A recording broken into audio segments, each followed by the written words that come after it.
people hear mom's house and they go, what the heck is that?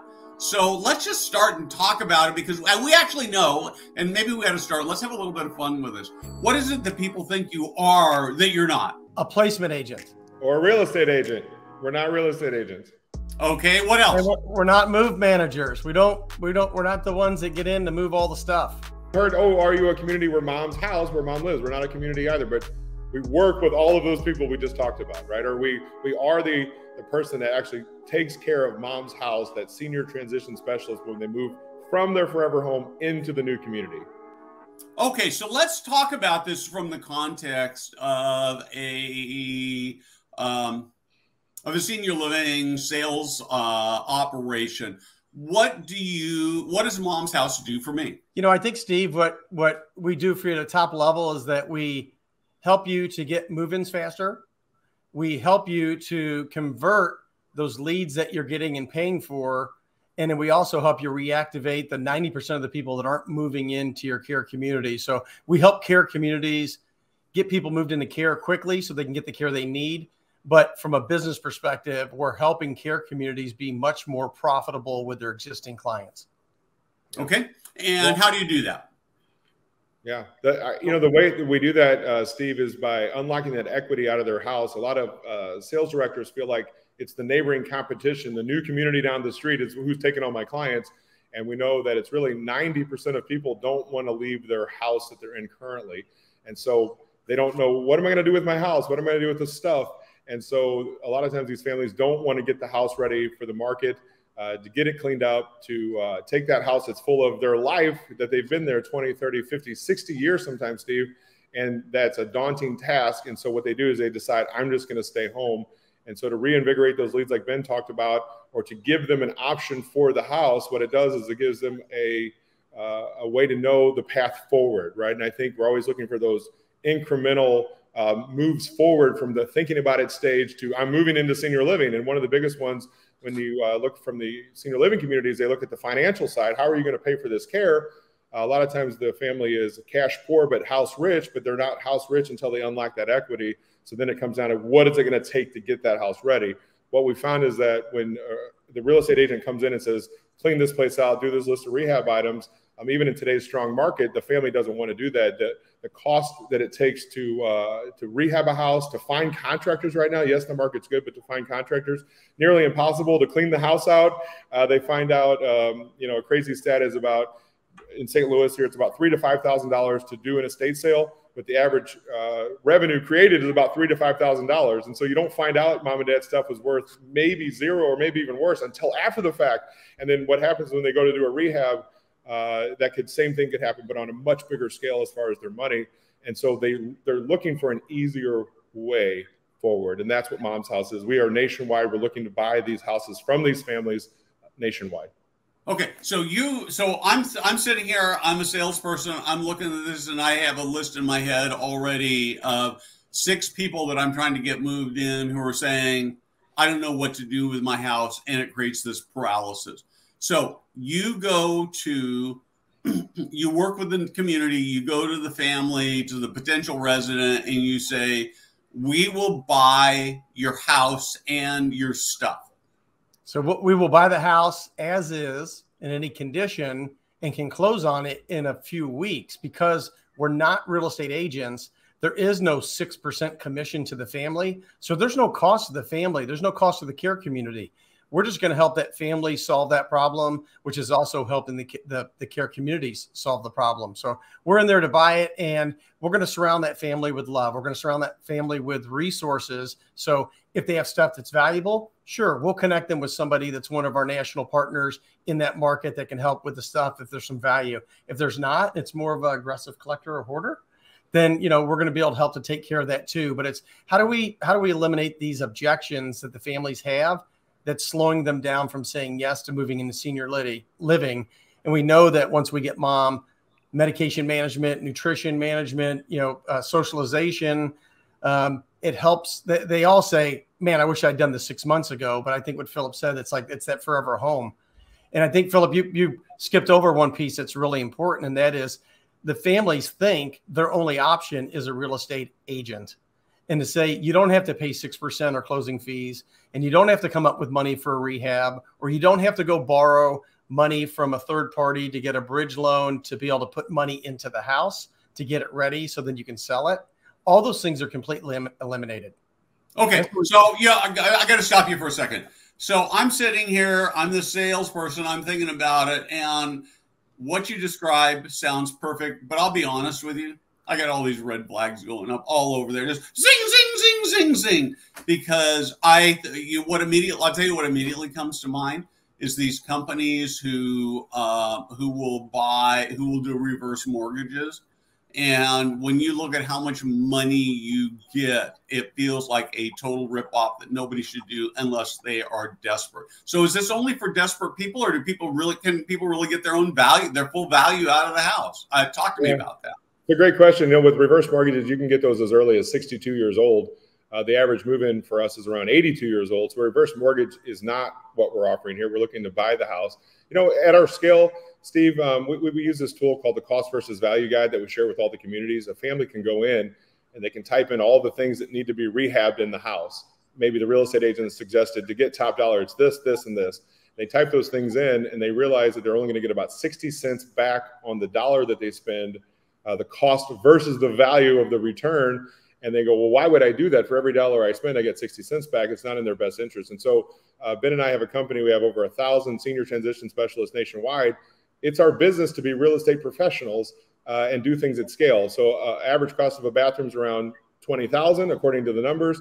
We can do that for about $4,500 here in my market. So if you compound that across 10, 11, 12, 15 things that need to be rehabbed, that rehab that cost the family $70,000, we might do that for $25,000. That difference is our profits that we've created, right? Our value that we've added.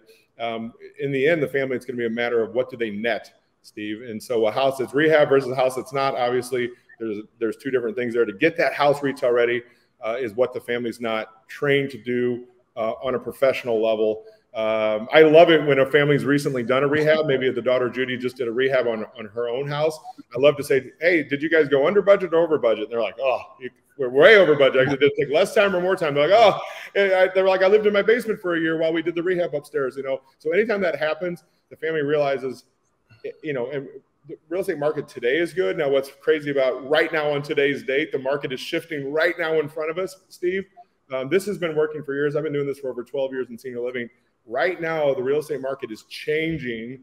The lead times are going to be longer to sell houses, less people to buy your house as interest rates change, and this market's topsy-turvy. The value prop of mom's house goes through the roof when we might be the only one standing there saying, hey, we'd still like to buy your house. And so we're not looking for a downturn in the market. Our value prop to the community is even stronger when the retail market changes. Okay, I want to be really tough. I want to be really tough on you here. So sure. I go to Zillow, and I'm going to tell you. I'll probably tell you more information than you want. Go ahead. So hold on, but you may say boo, but that's what me and everybody else is looking at, right? And I actually found somebody who made my house even higher than Zillow. So I went to Zillow. My wife goes there like every week, and we just get richer and richer all the time, right? Yeah. But right now, the house that we paid $350,000 for, according to Zillow, is worth $750,000. Congratulations. And so we're really, of course, that was 8 years ago, and we're really, really happy with that number, right? I mean, it means there's a lot of equity between what we paid down. So I'm looking at, so how much are you going to buy my house for me from? I'm so glad you said Zillow, because they lost $800 million last quarter, and they got out of the home buying business. Steve, they actually got in the home buying business, and they let computers buy houses, and they only lost $800 million. And so how much I'm going to buy your house for is based on the condition that your house is in today versus what it could be worth on a retail setting. And so, Steve, while you're not our target client moving into senior living today, right, what we are looking at is the comparables versus what your house is today. And so us being able to rehab at scale allows us to offer a price that's in line with what you would net after you do those rehab items yourself. Why would you do that if you can net the same amount? It comes back to that, what am I going to net anyway? And then the hassle factor, right? It's about time for these families. Imagine you're trying to help your mom rehab her house across the country because you live over 400 miles away. The families don't want to do that. And so the big thing for us is that we don't shy away from the retail numbers. And I think this is what you're getting at to the heart of it. If Zillow says your offer is $750 and we come in and there's things that need to be done to that house, I would say, hey, I think your house can sell for 750, but these are the items that need to get done to be comparable to the comparables, right? To those comparable houses. And so do you want to go do those things yourselves, or do you want to pass that over to a real estate professional that can do it at a lesser price? If you net the same amount, which one would you choose? Okay, so what you're really saying is, let me see if I can get this right. So what you're really saying is that if I were to go and get an appraisal of, we'll use my house again, of my house, and let's say, you know, Zillow is probably optimistic. So let's just say it appraises for $700,000. But the appraisal says it's worth $700,000 if you do A, B, C, D, E, F, G, and that's going to cost me $50,000. Plus, I've still got to pay a real estate commission, which adds, what's that, another 35,000. So now I'm 85,000, and so I sell for 700,000, except that what I really get is 610, call it that. That's what I sort of ballpark with what the math would look like with you. Yeah. So would you rather sell it for 600,000 in 3 weeks, or go do all those rehab items and as the market's shifting, hope that the retail market is just as strong in, you know, 3 to 5 months when you get it done? Where's my contract, man? Right. And you're without having a contract, without having to find and utilities and the taxes and possible mortgage or all those other things that everybody overlooks, all these little pieces. Yeah. And that $50,000 rehab, we talked about the cost versus value, may only be putting $30,000 of value into it. So you've lost that money as well. So it's just that the families don't know, and senior living certainly doesn't know, and that's where we're trying to do. We're like, hey, this bright light upon. There's an opportunity here to really serve the families in the right way and do it the right way versus the way it's always been done. Yep. And that's what we've built. We're senior living centric. We only work in senior living. That's specifically what we do. And that's that whole empathetic approach to be able to understand what's happening with daughter Judy at that time of crisis when the family gets the news, it's time to move mom. How do we keep her safe? Yeah. We call ourselves the anti-eye buyer. We always say we're in the hugs and kisses side of this. These families need help. Some of the eye buyers out there, I had an offer on a house. They made an offer of $224,000 for a house I had, and after they did their inspection, the offer dropped down to $168,000. And so while I knew the house was never worth $224,000, if I was the layperson, I would feel like that I got lowballed by that company. And I think what's better is to be forthright with all the numbers out of the gate and say, here's how I got to this number, and then they get to decide as a family. Steve, we want to empower them to make a decision that's right for them. And so what you'll find is when you do the story the right way and they look at all the factors, they can choose the easy button or take the chance. And a lot of families are saying, well, why would I do that when it looks like it's going to be similar? Let's go with your option. And that's why Mom's House has had the track record. Why we're getting this growth is because in a world when it's all about occupancy, it's not your neighboring competitor, it's the house they live in, and we fix that problem. Let's not let that as an industry be the problem anymore. I want executive directors across the nation to say, have you talked to Mom's House yet? Give them a real reason to call back and say, hey, Fred, how's the weather? It's, have you talked to Mom's House yet? You had said in your last meeting, you didn't know what to do with the house and the stuff. Talk to Mom's House. Even if the answer is no, what we're going to do, Steve, as an industry, is we're going to leave Fred and his family in a better condition than when we found them. Whether they say yes to us or not, we're there to empower that family to make a decision that's right for them. So I actually really like this a lot. I'm going to do a little bit of a shaggy dog story. It's a little bit different, but I think it applies to it. My home warranty company came to us a few months ago, and they said, you've got a really old heating and air conditioning system, and we got this really great deal of somebody to come out and look at it and talk to you about what maybe it would need. And so they came out and they wandered around and they took a picture of everything that was terrible, and they came back and said, for I don't know what it was, $35,000 or something, you need to replace this thing. And it's kind of like, on one hand, I'm sort of, it sounds like my house is going to blow up. On the other hand, right now, when I turn my heating and air conditioning, my heater on, it works. And when I turn my air conditioner on, my house gets cold, right? And so we brought in 3 other companies that said the same thing. And finally we found a 4th one, and the guy came in and he looked at it and he said, you know what? It doesn't sound like you really want to spend that money, and it might cost you a little bit more in utilities, but it's still working, right? So if I were you, I wouldn't change it. And you're that guy, right? You're that organization. You're that company that's going to come in and say, hey, this is what we think is the best thing for you to, here are your options. This is what we think is the best thing for you to do. And here's how we can help you. It's an option. When look at the HVAC example you just gave.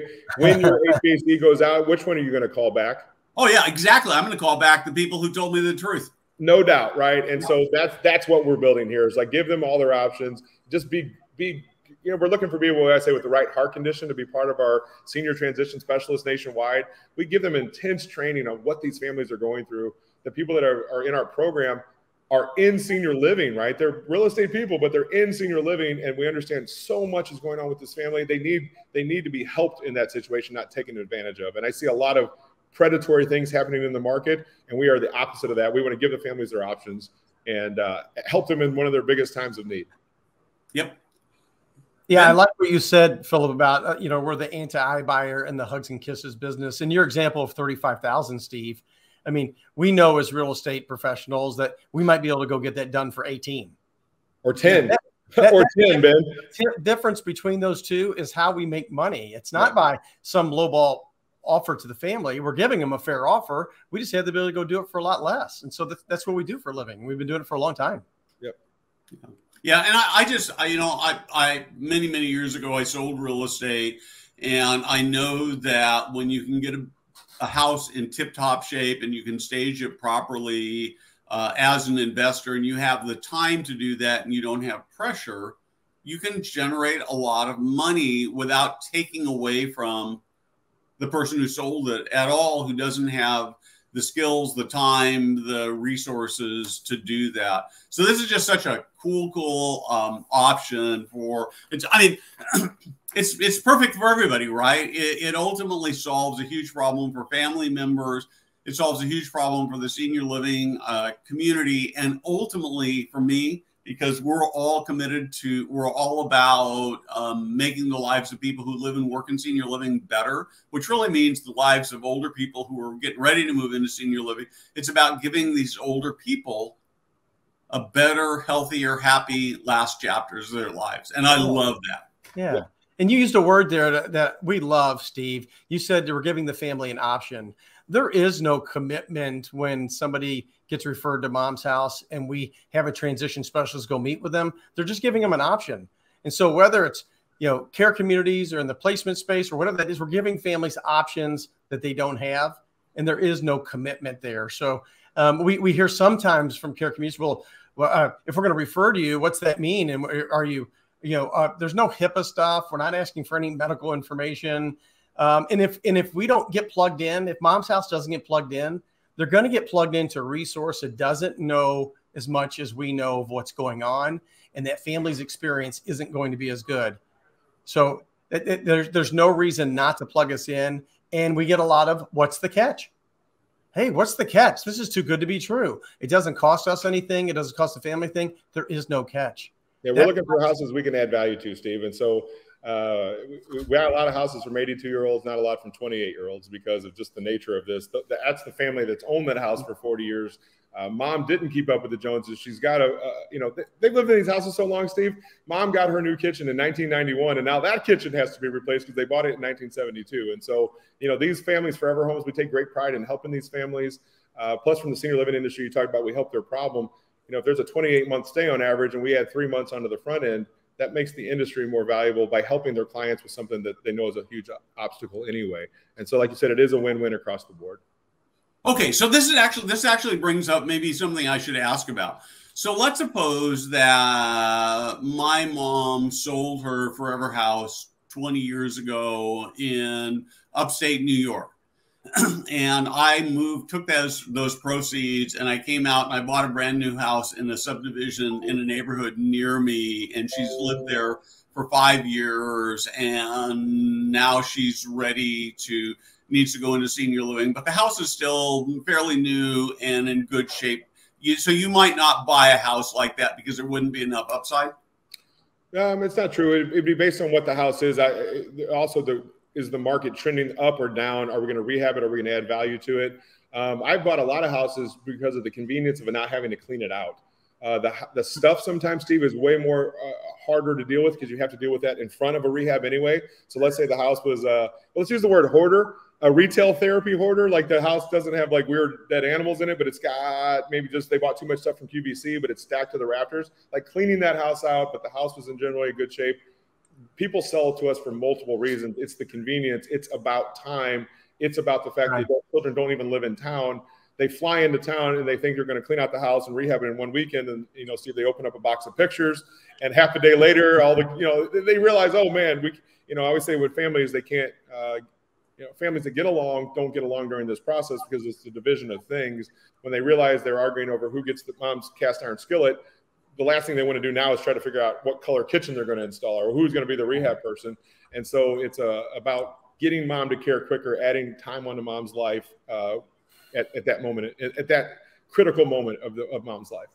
Well, I'm sort of smiling as you're talking about that because my mom and her husband sold their house because of health problems about 5 or 6 years ago. And I spent days and days and weeks.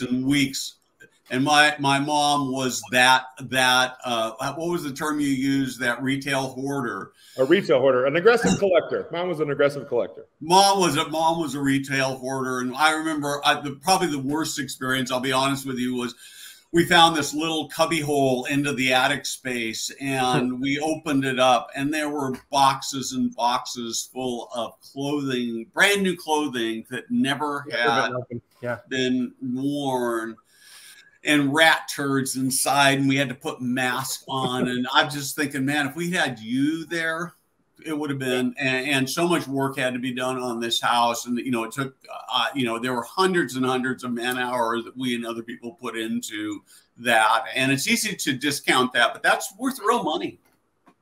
It is. And I think that I don't want to gloss over that the families sometimes respect time over money. You know, 3 people, different parts of the United States, flying in, buying airline tickets, renting cars, driving, all these things, all this stuff adds up, and they have their own families. And it's like, how do we just solve this problem? Just take care of it. Just take care of it and help me. The heirloom, Steve, leave in about 30 minutes. And then what's left after that is usually just stuff. And so getting that stuff to the right places, the division of that is the laborious task that we help fix. So one other question I'm just kind of curious about, I'm going off a little on tangent, but I know that yes. So it used to be families young couples would take old stuff from mom and dad, but now mom and dad live so long that by the time they're ready to give up their stuff, the young couples have that. But there's still sort of this sense that oftentimes the sense that the furniture stuff has more value than it really does. That, you know, even Goodwill doesn't want a lot of that stuff anymore. How do you deal with that? You mean like mom's piano that she paid, you know? Oh yeah. For? Yeah. Yeah, with the pianos, I say, you know, Steve, I don't know what your mom's piano is worth, but I know on Craigslist there's 40 of them right now for free. So I don't know how much hers is worth, but that, you know, and we're not being smart, Alex. It's just that, you know, like a free pool table, if I gave you a free pool table, Steve, it might cost you $1,000 to have it torn down, broken down, moved, and then refelted. Might be $500 and $500. And so it comes down to their stuff.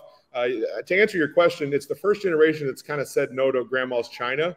A lot of the younger couples, they say, I don't even have a hutch to put this in. Can't put it in the dishwasher. I don't use it when I entertain. And so I hear the word ungrateful a lot. Well, my niece is ungrateful. She didn't want that dining room set. But, you know, in today's world, in the McDonald's world, the throwaway world, they'd rather go to IKEA and get something trendy and new. And like you said, they've already bought those things. They're not looking for that old furniture. Even though it might have been made way better quality, that's not what we're talking about here. It's pushing stuff out to other people is a pain. It's a painful task for everyone involved.